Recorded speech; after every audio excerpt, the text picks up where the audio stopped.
سلام دوستان عزیز، صفدر هستم. ما را از کانال آیتی تماشا میکنید. دوستان عزیز، این ویدیو برای شما که واتساپ استفاده میکنید خیلی مهم است که باید این ویدیو را تماشا کنید که یک آپدیت تازه در واتساپ آمده که پرایوسی پالیسی آپدیت که بالکل تازه آپدیت شده که از ماه جنوری، یعنی 4 جنوری 2021 این شروع شده که به هر کس به همین قسم نوتیفیکیشن میآید و در اونجا معلومات های هم هست و در اونجا دو تا گزینه داره.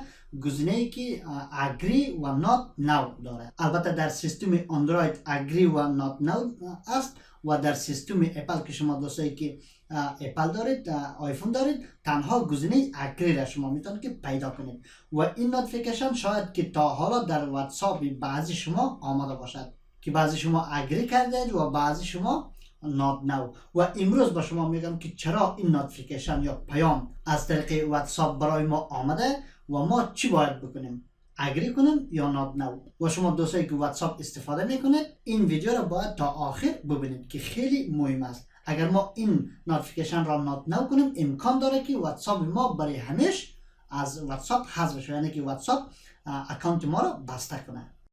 دوستان عزیز، یک موضوع دیگر را هم با شما بگم که کانال یوتیوبی من که به نام اینفوتیک فارسی بود، یوتیوب متاسفانه برای همیشه بسته کرده و زیادتر شما دوستا کمنت هم دادین و درباره کانال من میپرسید که چطور شد کانال ما را شما اگر هر قدر سرچ بکنید در یوتیوب نمیتونید که پیدا کنید.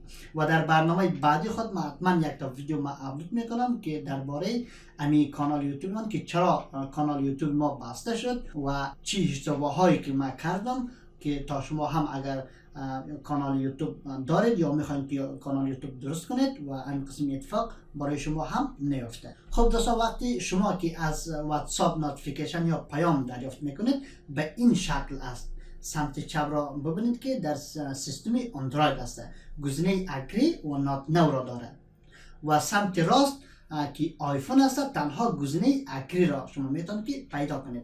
و این پیام ها را ما چرا دریافت میکنیم و چرا واتساپ برای ما فرستاده، هدفش چیست؟ و این قسم نوتیفیکیشن قسمی که در اولی ویدیو با شما گفتم که از ماه جنوری 4 جنوری 2021 شروع به فرستادن کرده که از همه پیام های دیگر که نوتیفیکیشن همه روزه میفرسته این خیلی مهمتر است.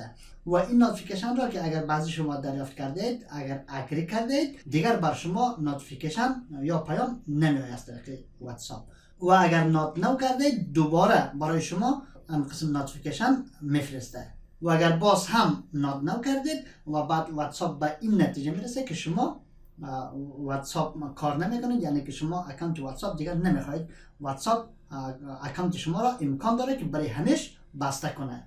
و این مدت تا 8 فوریه وقت داره، زمان داره، یعنی که تا 8 فوریه شما را وقت میده که شما تصمیم بگیرید که آیا شما اگری میکنید یا نات نو میکنید. اگر اگری کنید خب یعنی که شما واتساپ میخواید که در واتساپ فعال باشید، واتساپ کار کنید، استفاده کنید. اگر نات نو کردید امکان داره که واتساپ شما رو بسته کنه، یعنی که فکر میکنه که شما واتساپ کار ندارید. و اگر ما اگری کنیم چی تغییراتی در اکانت واتساپ ما میآید؟ البته تغییرات زیاد میآید، اما این که به ضرر ما تمام میشه نه خیر، به ضرر ما نیست. و تغییراتش چیست؟ شما وقتی که پیام ها یا نوتیفیکیشن دریافت میکنید، قبل از اینکه اگری کنید یا نات نو کنید، برای شما در اینجا همه چیز را گفته. البته این که به زبان انگلیسی است و واتساپ شما اگر به زبان فارسی است و شاید که به زبان فارسی هم برای شما روان کنه. واتساپ ما با زبان انگلیسی است، به خاطر زبان انگلیسی در اینجا گفته. و اگر باز هم برای شما اگر به زبان فارسی نفرستاد و شما میتونید که این را ترجمه کنید و خود شما بخوانید. و ما یک تا عکس در اینجا نگاه کنید. در اینجا یک تا عکس آوردم که تقریبا این عکس خلاصه میکنه که در اینجا که چندین چیزایی را که شما میبینید امیناس اپدیتش. و در اینجا شما سعی کنید که فون مدل، یعنی که مدل تلفن شما را که مدل تلفنی شما چی است و در پایینش هم که او ایس است که نیک آپریتینگ سیستم، که آپریتینگ سیستم اندروید است یا اپل است یا هر چی که است. و بطری استاتوس، حتی امی چارج بطری شما را و مدل بطری شما را هم میتونه که ذخیره کنه. و در اینجا سیگنال استران که حتی امی سیگنال شه امی آنتنش هم نشان میده. تایم اند زون یعنی موقع شه. آی پی آدرسی که در هر اپلیکیشنی که شما کار میکنید از خود یک آی پی آدرس داره و تلفن شما نیست. و ایره واتساپ یوزیج یعنی که در واتساپ چقدر شما یوز کرده یعنی که استفاده کرده. و در اینجا پیمنت اند ترانزکشن که این مربوطی واتساپ بیزنس میشه که اگر شما واتساپ بیزنس دارید و ایره هم کشف میکنه. و استیتس آپدیت که شما امی تلفن خود را یا واتساپ خود را که اگر شما آپدیت کرده باشید. گروپ دیتیلز یعنی که شما در چقدر گروپ شما جوین کرده هستید یا چقدر گروپ خود شما ساختید.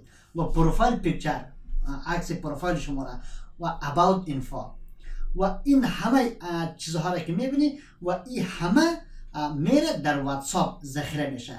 البته تنها در واتساپ هم نه، از واتساپ وصل میشه میره در فیسبوک و این همه چیزها در فیسبوک در واتساپ اینا همه ذخیره میشه.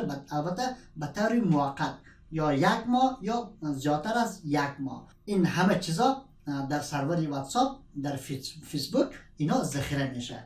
حالا بعضی شما شاید نگران شده باشید که این همه چیزهای شخصی که دارید در واتساپ میره یا در فیسبوک میره و البته دوستان این واتساپ تازه نیست که این را اندازی کرده و بیشتری اپ های دیگر هم هست که اطلاعات شما را چیزهای شما را چیزهای شخصی شما را ذخیره میکنه یعنی میگیره دزدی میکنه. مثل یوسی براوزر است، چتا براوزر است و ترو کالر است که موقع شما را دزدی میکنه و خیلی اپ های دیگر هم هست مثل از امی که اطلاعات شخصی که شما در داخل تلفن دارید و ذخیره میکنه. اما اونا کسا اعتبار نداره. این واتساپ کس اعتباری است و این بسیار یک اپلیکیشن بزرگ است و همراه فیسبوک هم وصل است که البته این واتساپ و فیسبوک هم خریده که مربوط فیسبوک میشه و این هیچ وقت چیزای شخصی شما را مثل دیگر اپلیکیشن ها دزدی نمیکنه که یعنی که استفاده کنه ازش و فقط برای موقت در همون سرور برای یک ماه یا بالاتر از یک ماه میمانه و بعد از یک ماه از سرور هم حذف میشه. و باز هم دوستان خیلی چیزهای دیگر هم هست که اگر شما امی نوتیفیکیشن اگر از اول تا آخر شما بخوانید ترجمه کرده به زبان خود یا انگلیسی اگر خوب یاد دارید بخوانید و بیشتری معلومات دیگر هم شما میتونید که از این به دست بیارید. با تشکر از اینکه که ما را تا آخر همراهی کردین. اگر این ویدیو خوشتان آمد حتما ویدیو را لایک کنید، شیر کنید و نظرات خوبتان را در کامنت بنویسید و اگر شما دوستای میخواین که از ما حمایت کنید پس چینل ما را سبسکرایب نموده و علامت زنگ را هم بزنید تا هیچ یک از ویدیوهای آینده ما را از دست ندهید. تا برنامه‌های آینده خدا نگهدار.